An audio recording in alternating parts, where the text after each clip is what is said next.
Hello and welcome to episode 47 of the Ohio Huntsman podcast, and I really think you're going to like this episode. So Jacob and I talked to the team from Miami Valley Falconry. They are a falconry school that is located in southwest Ohio, and we learned a ton in this conversation. We have zero falconry experience, and these folks have years and years and years of experience in falconry with their combined experience. So it was a super interesting conversation. Like I said, we learned a ton. We talked about how to get into falconry, history on falconry, how a hunt with falcons actually plays out. So you just have to listen to it because, like I said, we learned a ton. Super excited about this episode. It went really well, and they also, spoiler alert, offer or are going to offer this fall the opportunity for people to come down and go on a pheasant hunt with them with their birds. So you don't have to go through all of the years and years of training and experience and all the requirements to get into falconry. You can just, they've done all the hard work for you. You just show up, have a good time, watch the birds work, and that sounds like a super awesome experience. So there will be links to all of their information, their website, Facebook, and Instagram account in the show notes so you can find them and check them out. But I guess most importantly, just listen to the episode. And like I said, we enjoyed this conversation immensely. Before we get into that, I want to talk about our sponsor, Monster Whitetail Grub. So as you've heard us talk, they are a Ohio-based deer feed company, and they try to source all of their product, even down to the packaging, from Ohio. So by supporting them, you're supporting Ohio Huntsman as well as the Ohio economy. So they have a high-protein feed with mineral mixed in. They have straight mineral, and then they also have flavored corn. So as you're right now trying to get trail cam pictures of bucks and velvet, good time to have mineral out. And then as you're building out your strategy, maybe your hunting strategy for the fall, maybe you're going to work some kind of feed in there, or maybe you just want to supplement feed to the deer in your area just to help them get by. Whatever you want, they've got something for you. So again, check out the show notes for a link to them and see if they have something that you're interested in.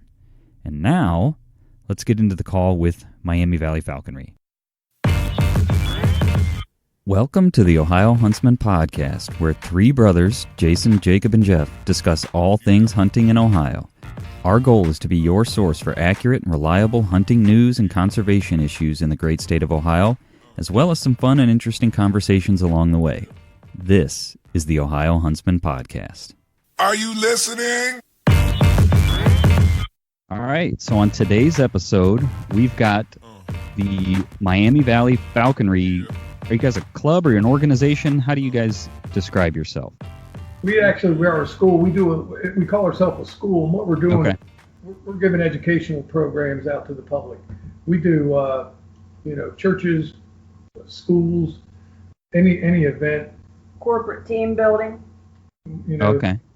Like that. And we do the Renaissance Fair. We do Celtic fairs.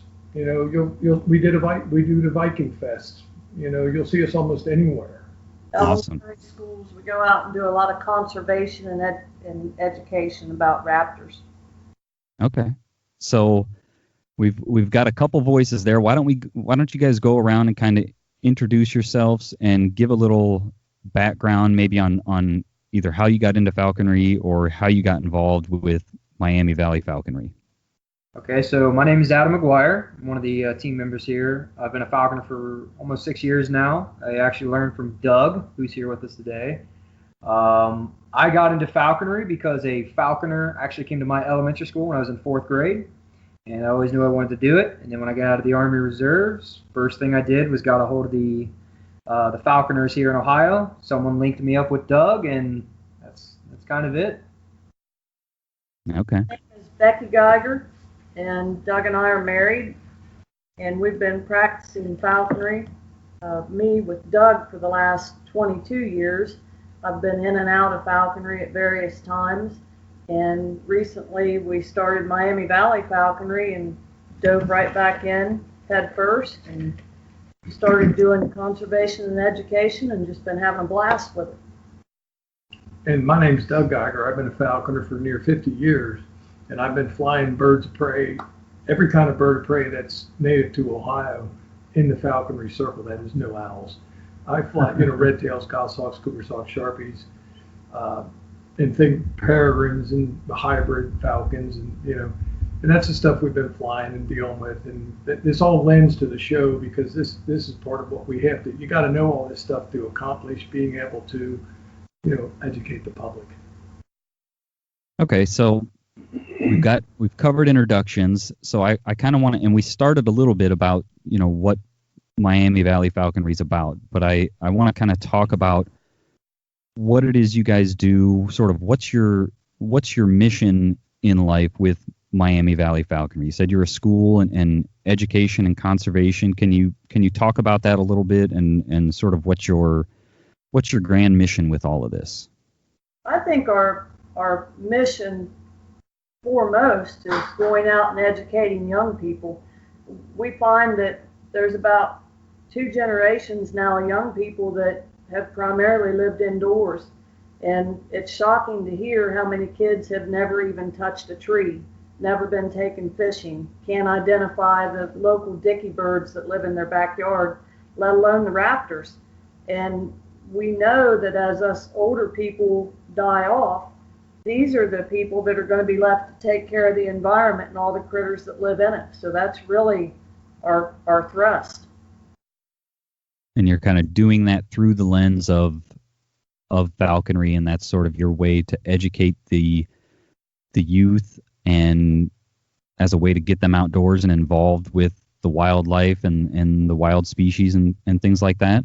Oh, definitely.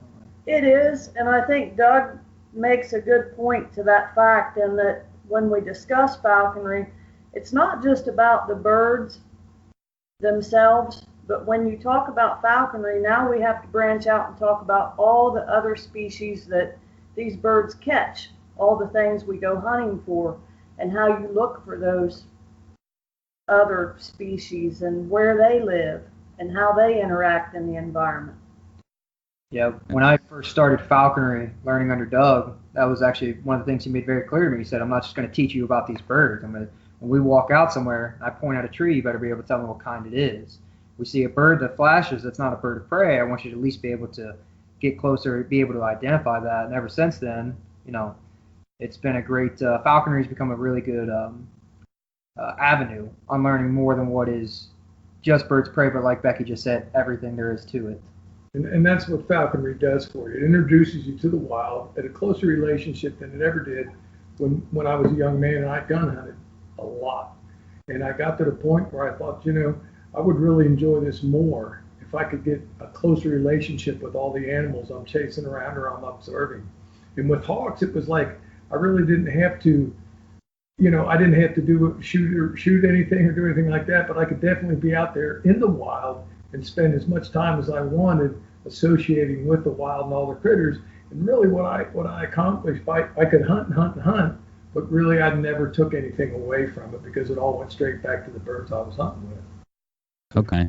So can you give us a little, and I'm sure you can because of what you've told us already, but can you give us just a little history on falconry itself? So like we talked before the call, Jacob and I have no experience with falconry whatsoever other than seeing some hawks, and I told Adam there's a bald eagle nest down the road from my house, and so other than seeing them in the wild, we've got zero experience with using them and interacting with them other than watching them. So can you give us a little history on the sport of falconry itself? Well, falconry actually predates the written word. So it goes back several thousand years. It really reached its high during the Renaissance period, which was the 1500s, 1600s. Henry VIII, Queen Elizabeth were in rule then. And it really was not about catching game. There certainly were more effective ways to catch game, but really what it was about was it gave all the lords and nobles and kings a social avenue to have these grand hunting parties where all the other rich people would participate and bring their hawks and falcons. And it was also diversion. You know, if you go back to Genghis Khan, Kublai Khan, Genghis Khan and Kublai Khan both carried thousands of hawks and falcons with them on invasions. And they carried so many that they actually had hundreds of attendants that just strictly took care of the birds. So it spans history several thousand years, starting with the Mongolians. Sorry to interrupt, but you said falconry predates the written word. Is it? Are there like cave paintings, or how does that history come into play? I'm just curious there. There was actually, in 2008, there was a falconry summit in Dubai. And they brought in a bunch of people that were kind of the authorities on falconry from every country, or so to speak. And they talked about that right now the earliest idea in which somebody used a hawk for hunting was actually a falcon. It was in what's now modern day Iran. I can't remember the leader's name because I can't pronounce it, but it was over 10,000 years ago. Wow. So falconry it's extremely rich history, and it's more tied into every day than what a lot more people could imagine. Okay, so it's got a long history, and it's continued to today. Oh yeah. And so I guess let's kind of jump to present day, and can we talk a little bit about the state of falconry in present day? And then I want to get into actually like using the falcons, and I've got tons of questions there. So, well, today where we're at in the United States, we're going to talk just about what's going on in the United States. We're in a really, in my opinion, a unique position by the fact that some of the birds that we're using now occur only in North and South America, and in fact never occurred in Europe. So when the Europeans came to the United States some time ago, and they looked around and they were always looking for birds, in fact, they think that Leif Erikson, when he stumbled into North America some time ago, was on a quest for gyr falcons, which is one of the most desired falcons in history. Okay. So along those lines, when we came to North America, there was a bird called a red-tailed hawk, which I'm sure anybody that's got any inclination of what's going on outside the window has heard of. And these things turned out to be one of the premier birds of prey in the world for falconry. Now, there's a lot of birds that have ability to hunt, but there's not a lot of them that have the ability to hunt with man. There's a lot of birds that you think, wow, that'd be great to hunt with, but these things can't deal with people. Red tails deal with people super good, and there's a Harris hawk found in southwestern United States and in South America that even deals with people better. In fact, the Harris hawk deals with people better than any bird of prey in the history of the world. These things are, beyond a doubt, the most popular bird in falconry today. They're found all over the world because they breed in captivity. These things are now found over in Europe. They're found in China, Japan, South America, or Africa, Spain. Everybody's got a Harris hawk, and if they don't, they want one. The only thing that may be sought after more than a Harris hawk is a red tail, but the guys in Europe don't have enough of them to really get a good breeding project going, so not everybody that wants one can get one. Doug, when you say deals with people, can you explain that? What does that mean when you say the red tails and the Harris hawks deal with people well? That is particularly the Harris hawk, it's easy to explain by the fact that these things hunt in groups. They're the only bird of prey that hunts in groups. So when it comes time for them to accept somebody else as a hunting partner, they'll accept people as a hunting partner. Oh, okay. So, there's a bird called a red shoulder, and this thing's got all the athletic abilities to catch almost anything going. but they're just such nervous wrecks that they can't deal with people. So nobody uses them. They're completely useless for falconry. Whereas this Harris hawk, it's like if you ever sat down and really thought, let's create a bird for falconry, you'd come up with a Harris hawk because they are unbelievably social. Okay. So how do you go about acquiring these birds, I guess? Like, obviously, I guess I shouldn't say obviously, I have no idea, but I'm assuming you're not just capturing birds out of the wild. Like, actually, that is how we do get a lot of our birds. Is falconry, like we said, is an ancient sport, and that is part of the tradition, is taking a bird out of the wild. For falconry. Yeah, for falconry. And all our show birds. Yeah, so for falconry, a lot of our birds, they do come out of the wild, but for Miami Valley Falconry, our shows, those birds are all captive bred, or they come from rehab centers. For falconry, just to give you an idea, when I first started as an apprentice, the state of Ohio gives you a choice of 2 birds. You can go out and catch your own kestrel, or you can go out and catch your own red-tailed hawk. And when you catch these birds, they are fully grown, and you catch them at about September. They're still a juvenile bird, and they're just now getting out of the nest. The parents are just getting to the point where they're chasing them out, or they're coming down on their first passage on migration. And you're going to go out and catch this bird. And then, once you've captured the bird, you begin, basically, it's the manning process. And something that I do want to make very clear on the manning process, because there was an article recently written that painted falconry in a very, very bad way, and it could not be more ignorant and more wrong. So what the manning process is, when I get this red-tailed hawk, I take it home, and we put what's called jesses and anklets on it, and that is so that we can hold the bird down to our glove, and so that the bird does not get injured, and nor do you. And then what I'm going to do is I'm going to sit in the chair, and I'm going to keep that bird on my glove for as long as I can. Typically, like I always say, in your first week you want to put 40 hours in. That's your goal. My last red tail that I had, I think I had it on the glove for the first night for 7.5 hours, and all I did was just watch movies and sit there with it. And in that 7.5 hours, all that bird did was, it just stared at me because it couldn't figure out, why in the hell do I have it? Why am I holding it there? Right. And in that process of me holding it, something that you always do is you try to get the bird to eat. So you're always presenting it with food. And the reason I'm pointing this out, in that article that was written recently, they said that falconers starve their birds into submission. And that could not be further from the truth. You actually want to get your bird to eat from you as soon as possible so that your bird sees you as a food source. That way it gets more comfortable around you, because if you can get a bird to eat around you, it becomes more comfortable, it becomes more trusting.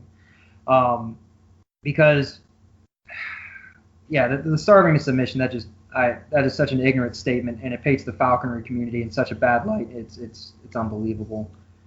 Well, I would point out too that in the training techniques used with falconry, it's always positive reinforcement 100%. There's no negative reinforcement. You just can't train birds that way. You can't train a bird by starving. It can't be done. The bird must be trained. Interesting. There's techniques. And your bird might lose weight. We weigh our birds daily. And if your bird loses more than 10% of its body weight from the day you got it, you have made a mistake.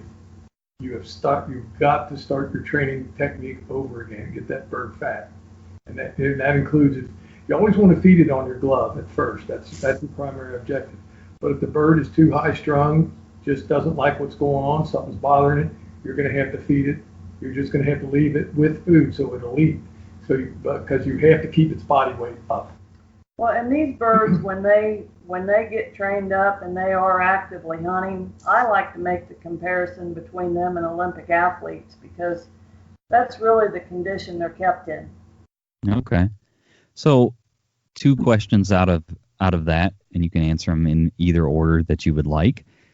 How do you catch the hawks? Like, what's the process of catching the hawk? And can anybody just go out and catch a hawk, or do you need a permit from the state? Or because I know there's protections and things on the birds of prey, and I think they're federal protections. Oh yeah. So how do you catch a hawk, and how do you get authorization or permission to be in possession of a hawk?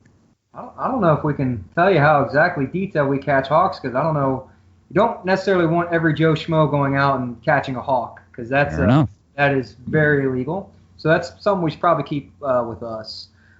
It is a fun process. It usually takes all day, and I will say this: you usually do not catch a hawk on your first day out.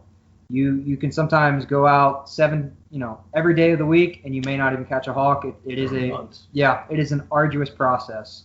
As well as the paperwork. The paperwork is an arduous process as well, and actually even becoming an apprentice at this time has become a bit more arduous, because you are required to have a master falconer sponsor you in your apprenticeship. And I think that in order to keep people out that really don't want to hunt, or that don't want to actively fly their birds and give the bird what it deserves, those people that want to be an apprentice are made to shadow a falconer for almost a year, sometimes two, before a master falconer will take them on as an apprentice. So as a quick follow-up to that, I guess, how many master falconers are there in the state of Ohio? I really don't know the answer to that question. I can tell you that the current figures nationwide are somewhere between 3,000 and 4,000 falconers in the United States. I don't know how that splits out. You're an apprentice for 2 years, and then you become what's called a general falconer for 3 years. And then after you serve that 3 years, you're eligible to become a master falconer. So it's quite a long process. So it's 6 years as a rule before you can look forward to becoming a master. And then is there like for lack of a better term, a test or some way to prove that you've established mastery of it, or how does that process work? The process is, the first thing you do is you take a test, and it's, how many words? It's 110 questions. 110 questions. And each state's test is different. And that makes it difficult sometimes, because when you go to study it, you don't know what study guide to really use. Some states like California, which has the most falconers in it, they actually have a study guide specifically for their test. New York has a study guide, and Wyoming has a study guide. And in those states, falconry it's very popular. So when I was taking my test, those were the study guides that I used, but I also read. But for the Ohio test, the best source I actually got was from Doug, and just listening to him talk. Doug's been doing this for 50 years, so he's... What happens, it's just so you get the flow of this properly. First thing you do is you take your test. After you take your test, now you've got a sponsor already standing by. He said he's willing to help you. So then the next thing, after you take your test, you pass your test, then you have to get your facilities examined by the game warden. Game warden comes to your house and looks at the building you're going to keep your bird in. Then he looks at all your equipment. He looks at your perches, your hoods, your jesses, your leashes, swivels, gloves, bags, everything you've got to accomplish keeping this bird in good health. So after that's done, then the state sends you a letter, and it says you are eligible to go out and trap a bird. Now, you just can't grab your letter, jump in the car, and go trap a bird. You've got to go get your master falconer, and he's got to find time to go with you. See, that's where the master falconer, he's putting something into this too. He's putting a lot of time and effort into this whole project with you and for you. So he's going to make sure that you're going to do exactly what he sees as the proper way to accomplish this. That is, he's going to make sure you take care of that bird. That's going to be his biggest job, is to make sure that bird stays healthy while it's under the jurisdiction of him and his apprentice. So that's kind of where, so you get a pretty tight bond between the falconer and apprentice, because, they got to be truthful with each other. What are you doing? Let me see your bird. I want to make sure everything's good. And that's kind of the way it goes. So the master falconer takes on the responsibility for the actions of his apprentice. So they just don't hand it out to anybody coming down the street. You take your time and you tell this guy, look, you're going to follow me around for at least a year. before you even bother to take the test. So that's kind of the way it's working in Ohio. Every master falconer pretty much tell you the same thing. You're not going to get a master to sponsor you until you spend a year following him around in the woods hunting your birds. So given all of the, I guess what I'll say, barriers to entry to get into falconry, how is falconry trending? Is it are more people getting into it, or is it less and less? How is the health of falconry at the current moment? It's in a big upswing right now. It's almost a fad at this time, and more women than ever are getting in the sport. 20 years ago, I think in Ohio there was one other woman beside myself, and I think I think about the club in Indiana, and I can think of probably 5 or 6 young ladies that are in that club.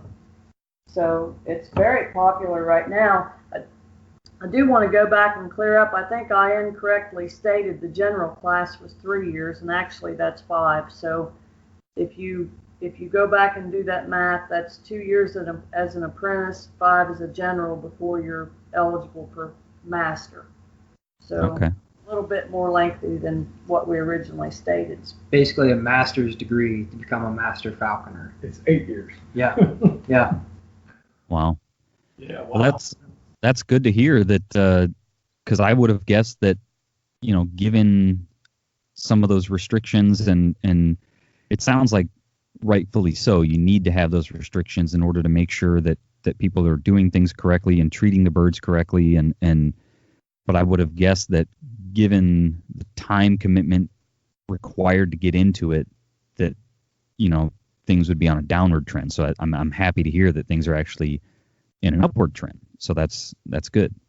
Yeah, it's there's a lot of people that show interest to us, like at the Renaissance Festival when we were doing Old World Falconry Conservation Talks. They come up and say, hey, I would love to be a falconer and things like that. And the one thing that Doug made very clear to me when I first started following him around was, this isn't a hobby, this is a lifestyle, and it is a huge time commitment thing. Okay. Do the falcons, I guess, again, coming from a point of being completely naive, Doug, I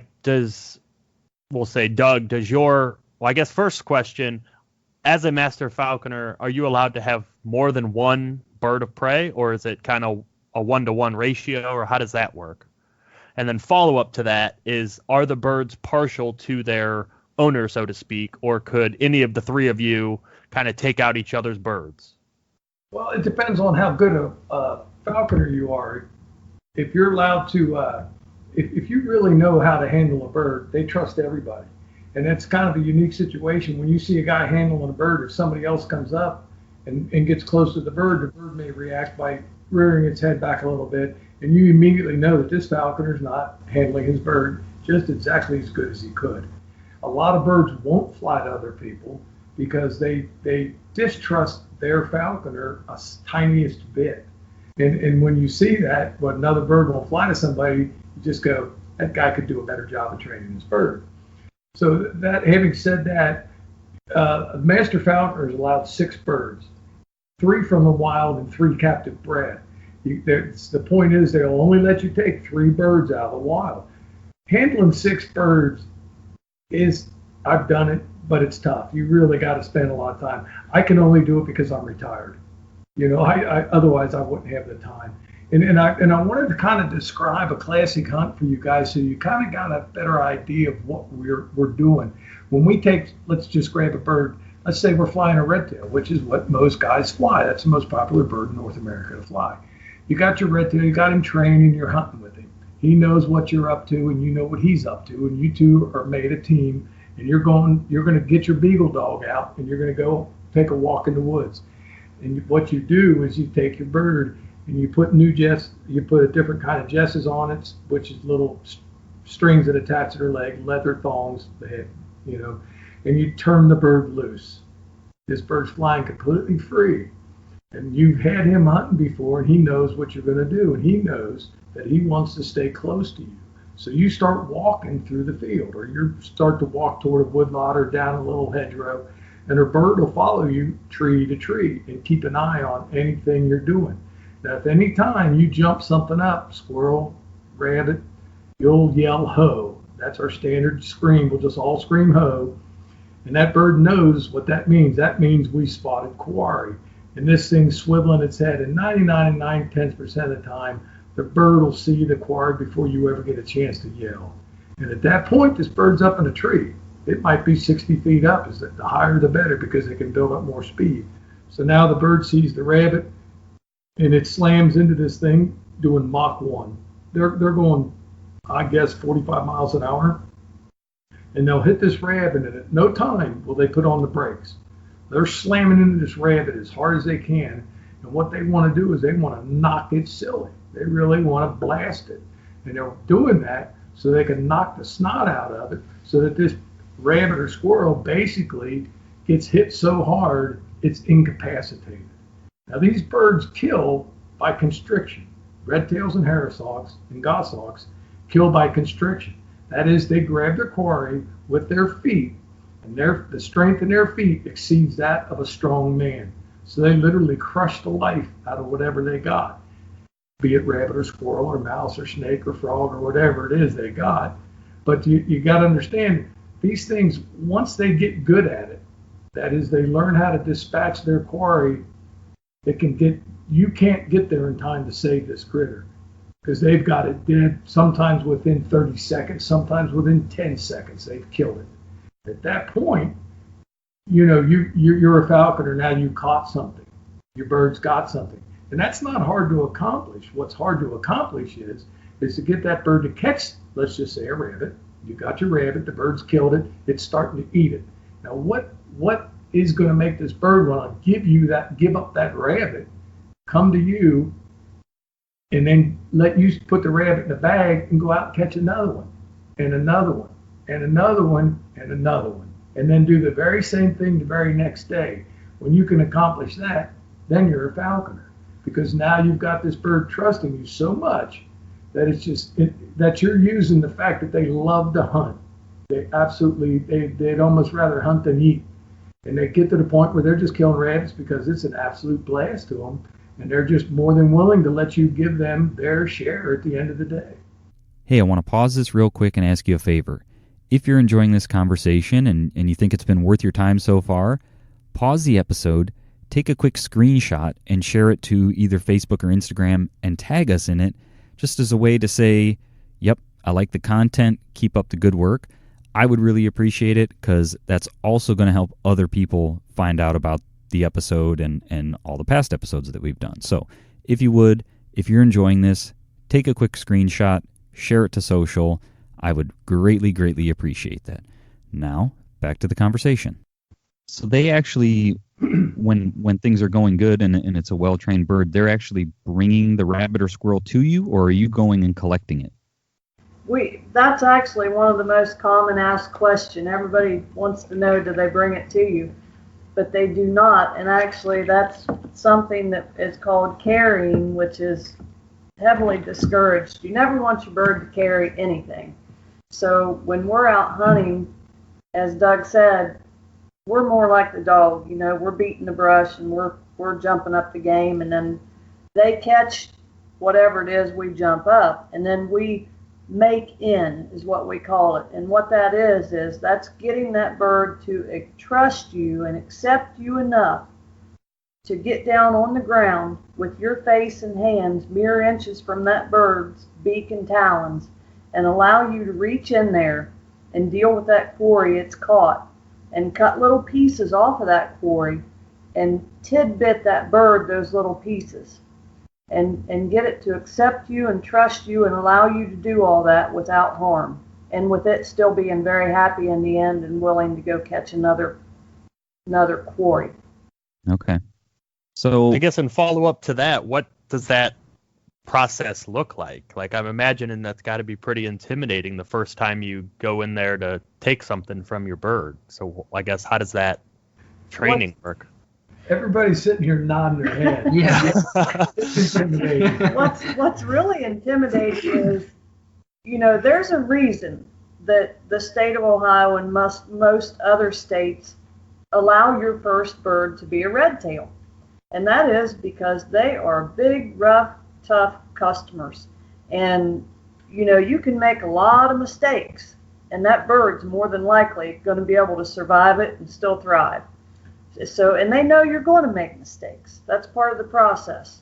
But the minute you first trap that bird and you pull that thing out of the trap or off the trap, and you see those big scary feet with those massive talons, it is something to remember. I never forget that moment, and you never forget the moment you first stand that bird on your glove and you're looking down at those feet thinking, oh my God, I hope it doesn't foot me. Yeah. And that's the term we use, getting footed. And everybody, and it's so much fun. When I remember when Adam got his first bird, it was particularly, the females are a third larger than the males, okay? So you always want a female so she can really beat them rabbits' butts good, or be able to kill a squirrel the second she grabs it, because her feet are so big and strong she can just crush them. So he had a big female on the trap, and there was another master falconer there, and he started running over and he wanted to get that bird off the trap, and I stopped him. I said, don't do that. That's not your bird. I told Adam, I said, get the bird. That's your bird. And he was looking at me like, are you kidding me? This thing's going to eat me alive. And then, you can't help yourself. I just said, good luck. Yeah. This may hurt. Truthfully, I kind of looked like a drunken prom date walking out there to get that bird. I was so excited. I wanted to get there. And the one thing that I did in my excitement, I got out there to the trap to get the bird. I didn't take a glove with me. And that is a huge mistake. That's like the stupidest thing you could do. And all I hear is Doug say, hey, dumbass, you might need this. And he throws a glove at me. And that it definitely, if I did not have that glove, I'd probably have some puncture wounds in my hand and some nerve damage. Just to put that in perspective so that you can sort of wrap your head around what these birds can do. I think the redtail, its talon and foot strength is estimated at 200 to 300 pounds per square inch. So they can really exert some pressure. And when they lock down, their tendons work in a way that they pulse and they keep contracting. So it's not like you're just going to get a little poke and it's going to turn you loose. It's like you're going to get the full-on deal. And it's going to keep sinking them. Yeah, it hurts. See, that the thing that you should understand too is that falconry is more than just a hunting sport, and part of that is the trapping. Trapping to me, trapping hawks, and to every falconer I've ever met, they'll tell you that that's every bit as exciting as going hunting, is trapping those birds, because it's an absolute blast. To get everybody together and you got that bird. And I seen a guy that had a redtail on his lap, and he trapped many birds, and he was all excited. And you turn them on their back because it disorients them, so that calms them down. So he's looking at this thing. He's got it on his back, laying on his, he's sitting in the car, and he's got it laying on his knees. And he's looking at the bird, and he accidentally bumps the bird's feet into his midriff, and this bird sinks 8 talons into his roll of fat around his stomach, and is screaming like he's on fire, right? And we're all howling. We think this is the funniest thing we ever seen. The reason you're laughing is 99% of it is you're so damn glad it didn't happen to you. So when you guys are, you keep referring to when you're hunting with your birds, do you guys, when you hunt with your birds, is anyone carrying weapons, or your bird is your only weapon? That bird's your only weapon. You got a knife in your pocket. Yeah, okay. The only thing you're really carrying in your hand is a stick, walking stick. You got a stick to beat the brush, and you got, if you're lucky, you're smart enough, you got a dog. Yeah. Those birds understand that those dogs are chasing them rabbits, and when them beagles start howling, them birds key on them like they're like they're hit with an electric prod. They're immediately up and after that dog. They want to get as close to that dog as they can so they can see the rabbit that they know it's chasing. So in falconry, do you guys follow the same hunting laws and restrictions as everybody else, or are there separate like bag limits, season dates, etc.? Our bag limits are the same, but our season runs a little differently. It's a little longer on each end, and that guys think like, wow, why do they get an extra 2 or 3 weeks? Well, here's the long and the short of it.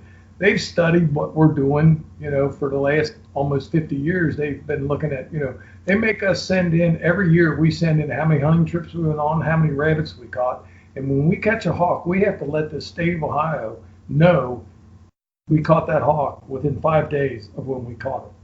Wow. So nothing gets by, we're not trying to get by nothing, but it all gets reported. So they can simply, after 45 years of this, they look at their paperwork and they go, these idiots aren't catching enough rabbits to make any difference.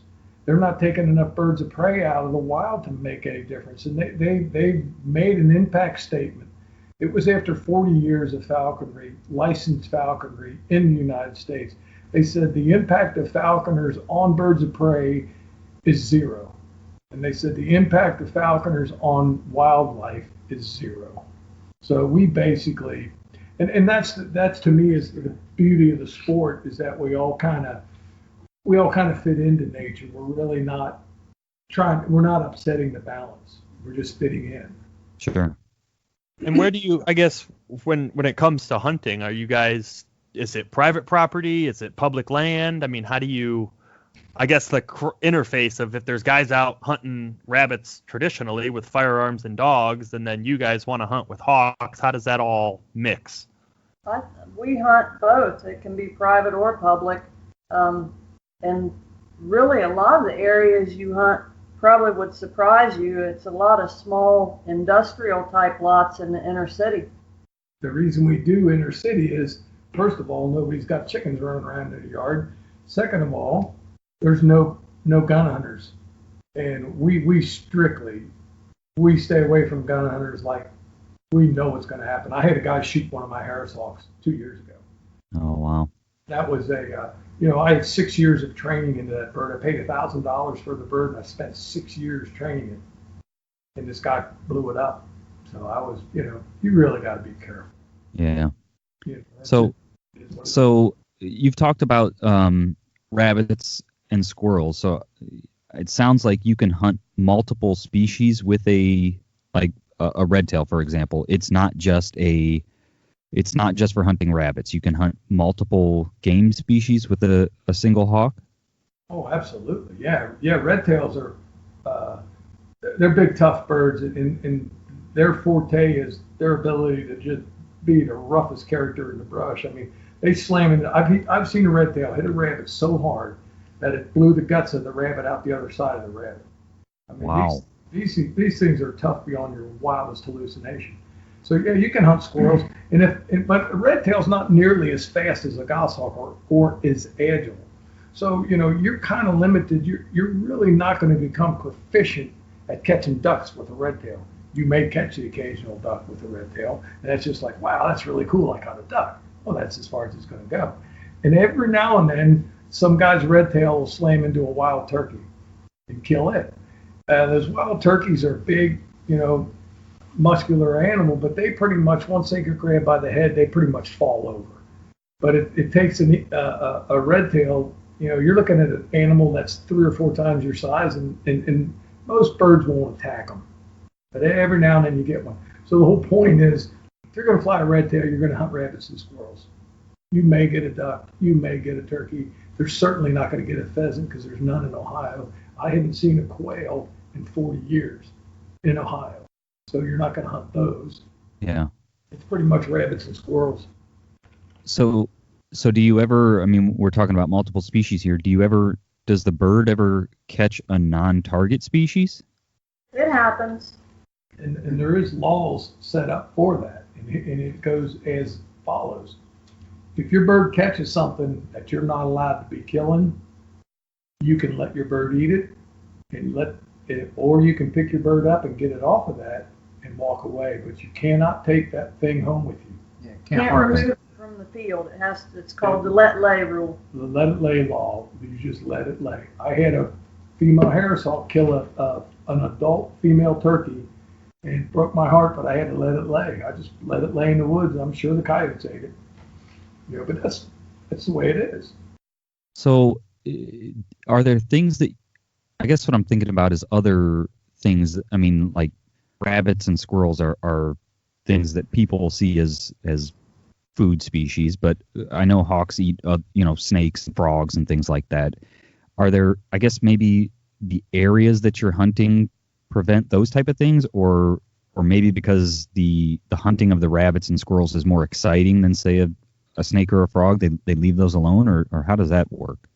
It works like this. It's more exciting for us to catch rabbits and squirrels. So we avoid all the areas that have snakes, frogs, and things, and mice. Okay. Our hawks are mice catching fools. 89% of the diet of a wild redtail is mice. And Harris hawks catch them even better than redtails do. It's the bane of falconers is a mouse, and we're always catching them.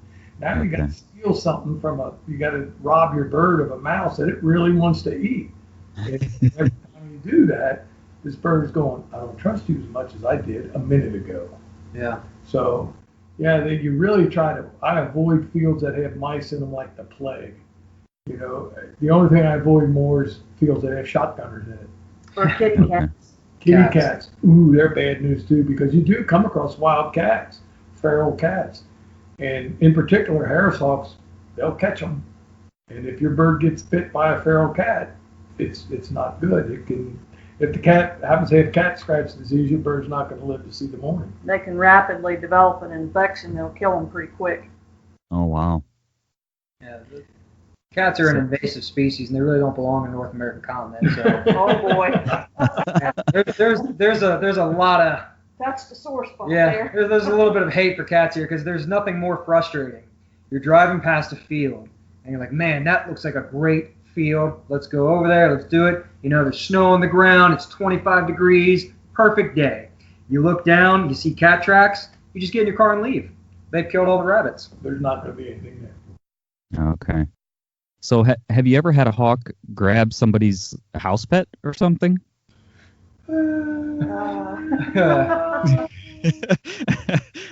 Next question. Okay. So I'll tell a story on that, and we don't have proof on this, and maybe you guys can comment on this. But my brother-in-law actually, they have a miniature Chihuahua. This thing is no bigger than a Chipotle burrito, and they let it out they've got a couple other big dogs and had to run inside. They typically stay out there. Had to run inside for a minute, come back out, and the miniature Chihuahua's yelping and down on the other end of the yard. And they think they never saw anything, but they think that maybe a hawk tried to grab it.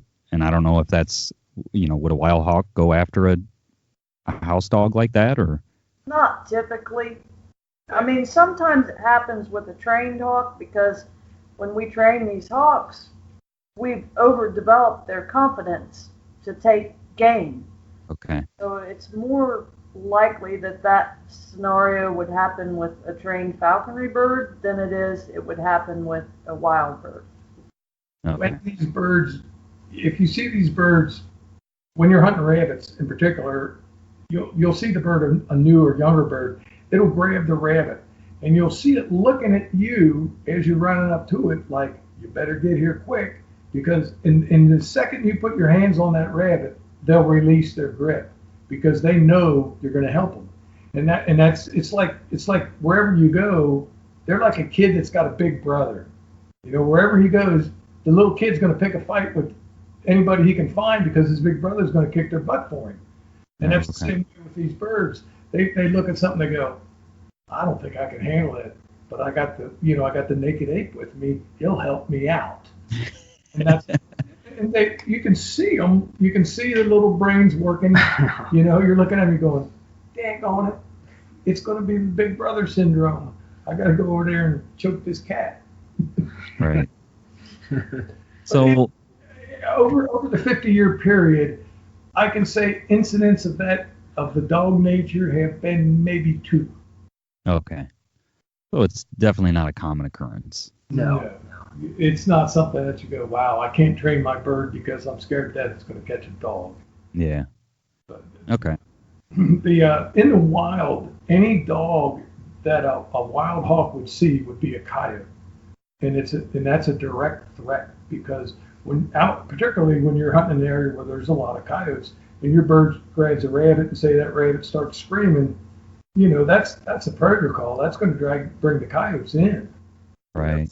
And I've had coyotes trying to beat me to the rabbit, but them hawks see them coyotes and they know instinctively that coyote's wanting to make dinner out of them. And if they see a coyote within 50 yards of them, whether they're on a rabbit, they'll leave the rabbit go and head for the trees. So what I'm saying is they're very, very scared of dogs and coyotes and foxes. Okay. So if somebody, we talked about how to get into falconry, and it's a pretty lengthy process. And if somebody doesn't want to make the lifestyle commitment that you guys mentioned, are there opportunities for people to hunt with a hawk without going through all of that? And that's exactly why we started what we're doing, because we realize, and I said this over and over and over again, you can't expect people, and I told this to Division Wildlife, I don't expect people to have to go through what a falconer goes through just to see a bird of prey go hunting.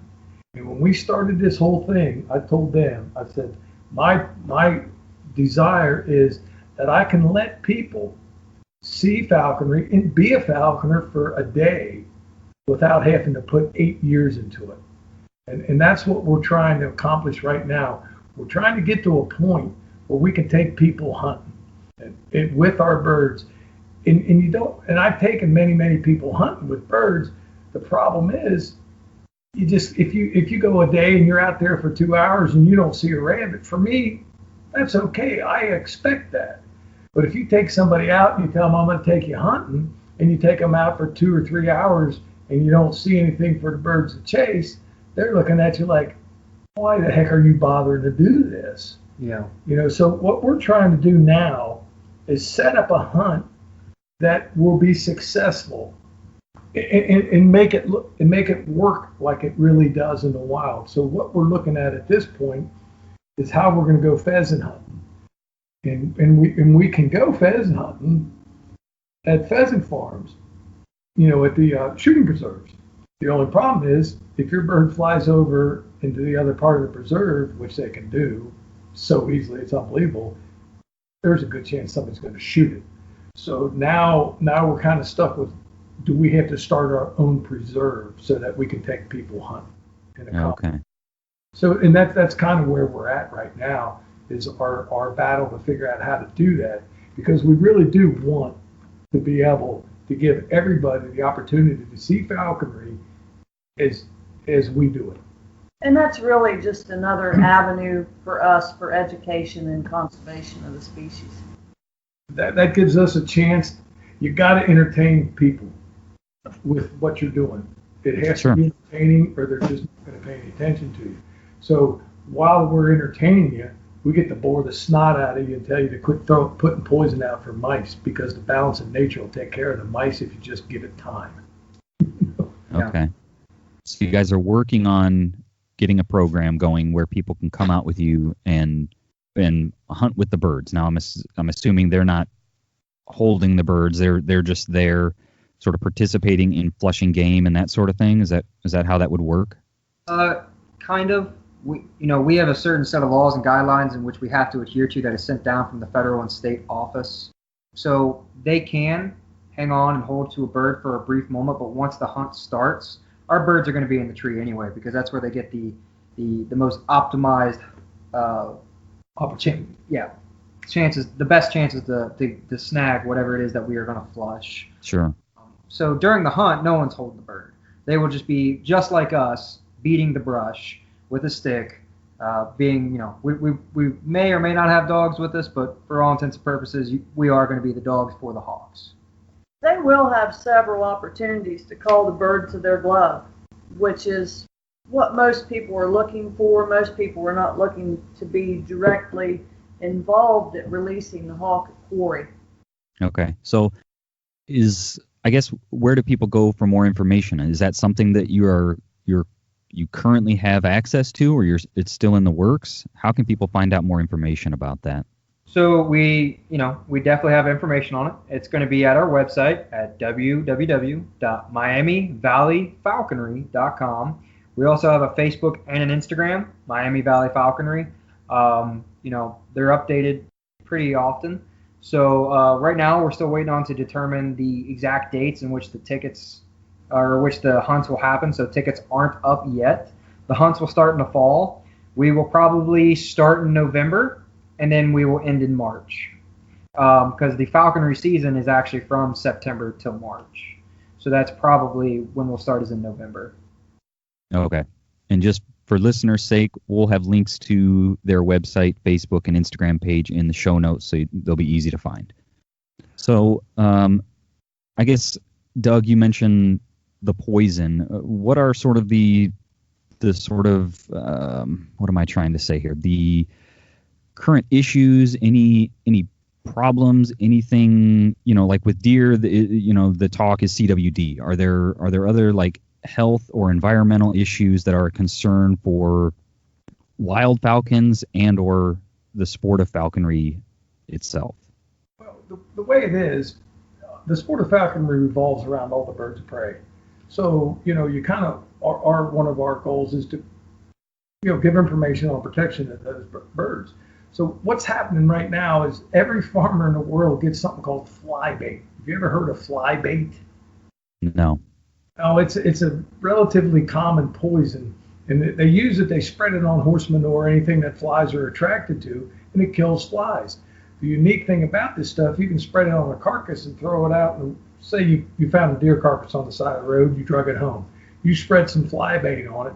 You're mad at the coyotes because one of the coyotes killed your neighbor's Jack Russell. So you're going to take this deer carcass out, throw it in the field, and spread fly bait all over it. This stuff is so potent. These coyotes eat it, and they walk just about 100 yards before they fall over dead. So now you've got this carcass there. You killed all the coyotes, and you accomplished your goal.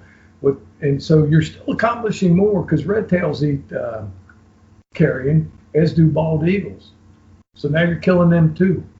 So that's my big beef, is that fly bait. Every farmer in the county is using it. Ask around about it. You'll be surprised to find out how common it is. Yeah, and then there's the mouse poisons too with the decon. One of the big things we talk about too is because at our falconry school we also do just conservation talks of all the birds of prey, like our owls. We've got barn owls and Eurasian eagle owls, and we're even getting more owls than that. And one of the big things we talk about is the number one killer of your barn owls is actually poisoned mice. So we always tell people leave them on the shelves because, like Doug said earlier, nature takes care of itself. If you let the mice population be, it's going to grow to such a population size that the mice are going to take notice, or excuse me, the owls are going to take notice, and all the other birds of prey in the daytime are going to take notice, and they'll take care of your mouse problem. But people like to put out the poisons as a quick fix, and mouse eats the poison, it gets a little bit away, barn owl, hawk, it sees that, and it's like, oh, free dinner. Now once they start eating it, it's game over. It's just a matter of a few hours, and that hawk or owl, it's dead. And it is a painful death. And if you've ever seen a bird of prey die of poison, it's hard to watch because that animal is truly just struggling, and it's so. And it continues on after that even. Then the raptor dies, and something comes along to eat the raptor, whether it's a coon or a fox or whatever happens by, then that critter dies as well. So I just think it's important to realize that when we're talking about raptors, they don't just occupy a certain period of the day. So we have hawks and falcons that are out being predators all day long. And then when the night shift starts and those guys go to bed, out come the owls. So raptors are really providing 24/7 rodent population control that's very effective if the people would just stay out of the way and let them do that. It works out. A barn owl will take up to 6 mice a day. When they're breeding, they'll take upwards of 20 a day. So they're very effective at population control. Some other things people can do is when it's dark out, let the skies be dark. We tend to want to light everything up, and that's bad for owl habitat as well. Okay. is lead or lead ammunition an issue? Because I know there's talk in California of banning the lead ammunition, the condors and things like that. Is that a concern with like the red-tailed, the falcons, I guess, that we have in this area? There are lead poisoning deaths, but I think a lot of those, it's probably more tied to the fish-eating birds, the bald eagles and things of that nature. Not only do we have ammunition that's made of lead, but we also have fishing gear that's made of lead that gets stuck in the fish, and then the raptors that eat fish eat those fish, they get poisoned. And there's been multiple studies done that show that the ammunition made of the other material that's not the lead is just exactly as effective. So I would hope in the future at some date that we could get away from using that old-time technology and move on to something that's less detrimental to all wildlife. Okay. So are there other sort of conservation things that people can do to help the birds of prey? I'm thinking like they've done for some of the duck species and things like the nesting boxes and things like that. Are there things like that, or just mainly the getting rid of the poisons? No, the nesting box things, it was exactly where I was going. To answer your question, is there something people can do? Yes, they can build nesting boxes, and there's descriptions in the internet on how big to make these, particularly the owl nesting boxes. What's happening in suburbia, there's a little bird called a screech owl. These little things are not quite as big as a pigeon, but they're mouse catching machines, and they're very common in suburban areas. They're considered to be one of the most common owls in the state of Ohio. You don't see them because they're out at night. You can hear the little warble call, but most people don't recognize it. But the fact is, if you build a box, you can get the little dudes nesting right in your backyard. So, that's something a person could do. You could put together a nesting box for a screech owl. It could put together a nesting box for a barred owl or a horned owl. Both of those birds nest in suburban areas. You can get them to show up in those areas by putting those nest boxes in. And if you got a nest box, say of a barred owl in your backyard, and a barred owl gets there, you're not going to see any mice ever, because they're going to wipe them out. So speaking of nesting, are red-tailed hawks, do they use the same nesting site year after year if it's undisturbed, or do they pick a new site, or how does a nesting work?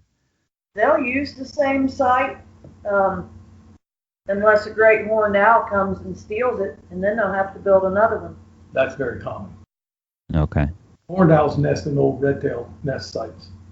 And those nests, you can tell a red-tailed nest site, they're about as big as a number 9 wash tub. They're a good-sized nest. It's not, something you're going to go, wow, what is that? You know dang well what it is. They're big. Yeah.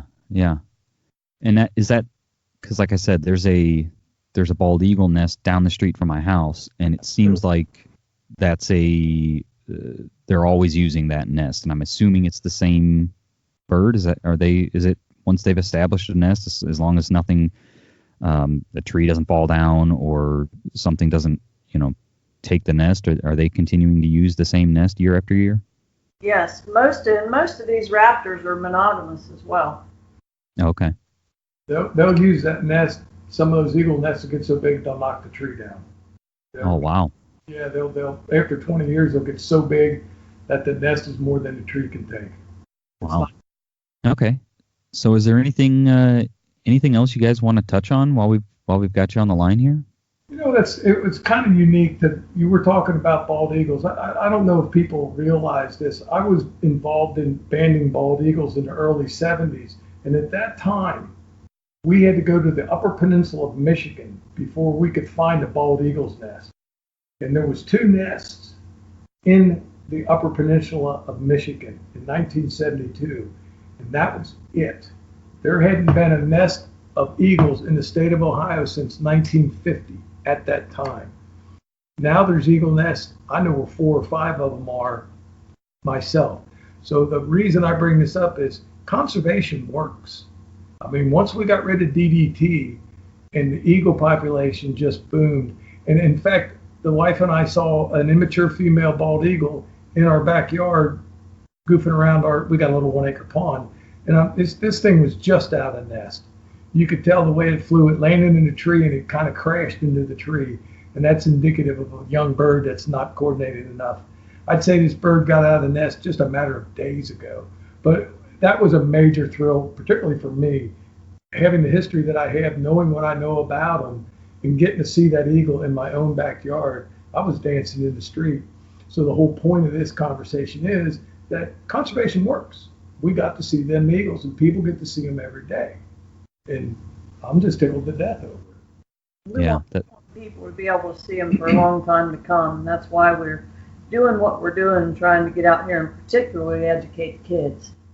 So if somebody wanted to come see one of your shows, I know you mentioned the Renaissance fairs. Do you do like public shows for people to come see, or are they mostly sort of private events for different organizations, or how do your shows work if people wanted to come see one of your shows? So to answer that, it's kind of all of the above. We do a lot of private shows for elementaries, companies, universities, things like that. But we're starting to do more and more public shows, particularly festivals like the Renaissance Festival, the Celtic Fest. In the future, we are actually working on to where people can come out a couple times a year and catch a public show. It's something that's in the works still. And like I said, it's in the works, and there will be ways that the public can more readily come out and see what we're doing, and get that message of conservation that we're trying to pass on. So as of right now, you can look for us at the next Renaissance Festival. That's coming up in September and October in Harrisburg, Ohio. And then if you wanted to schedule us for, a corporate event, a family gathering, your school, team building exercise, retirement home, whatever it may be, you can find us online, give us a call, shoot us an email. We can come out to you. And I guess just for listeners' sake, how far do you guys travel for those kind of shows? Well, so we typically do not like to, because we got to put all these birds in the car, and we travel. Right. If it's outside of an hour, which we will do, there's going to be a charge for travel, because it's not just one vehicle we're bringing. We're actually bringing 3 vehicles. We bring our own sound system. We're ready and play. We're ready to go as soon as we get there. We set up. Doesn't take us very long, and We got somewhere like 8 birds. Yeah, I mean, I don't know if you just heard Doug, but we got like about 8 birds that we bring to each of our shows. So it typically within an hour is the best, but if we need to go more than an hour, because we have done that. We're based in Morrow and Blanchester, Ohio. We're actually going up to Coshocton at the Clergy Gardens. What is that? Tuesday. This Tuesday. And then, let's see. The next Tuesday, on the 9th, we're going to be at Caesars Creek Learning Center off of Clarksville Road for the Little Rangers. And then on the 16th, that one is a private event. That's going to be for Indiana Wesleyan University. And that's actually a little bit more than an hour also. Actually that's almost close to 2 hours away. But, like I said, we do have travel fees for 3 cars. And, sometimes we typically bring out 3 educators. But depending on the show, depending on what you want, we can bring out more. So this one's, I think, 3 educators, 3 cars, 8 birds, something like that. So, and it's about a 2-hour drive. So. And we're also going to offer, during the wintertime, I want to be able to offer people a chance to take pictures of our birds flying. And you got to do that in the wintertime, because that's when we've really got all our birds training and everything's flying. And one of the things we do is we've got 3 falcons that we fly. We call it flying to the lure. That's a situation where the falconer stands there, and the bird. These falcons love to fly. You got to understand the fact that they'd rather fly than eat. So when you swing a lure, which is a leather pod on about a 10-foot string, you swing it, and the falcon comes by and takes a grab at it. Okay, so you call it flying the lure, and you'll try to get this falcon, and each time it tries to grab it, we call that a pass. So we try to get 10 or 20 passes out of a falcon. So that lends an opportunity for a photographer to set up and get a picture of this falcon coming in at a 120 to 200 miles an hour. It gives them an opportunity to see that and capture that picture. So we're going to offer that 3 times. We're thinking this winter we should be able to accomplish getting 3 times where we can get groups of people out there to get pictures of. We'll have the goshawk catch a lure in front of them. We'll have Harris hawks fly down, and they can get pictures of them flying to a lure, flying to the glove, and then we'll have the falcon doing passes at the lure. We'll have up to 3 falcons going. Yeah. So I've got to fly those birds every day. We'll provide coffee, hot chocolate, things like that. we did an outside show, and we invited people, and we gave them coffee and donuts and showed them all the birds, and we had a big talk, and they spent a couple 3 hours there, I guess. Everybody seemed to have a wonderful time. That's awesome. That actually sounds like a lot of fun. Sounds like a cool experience. Well, hey, we'll invite you. Yeah. You're up in Akron, aren't you?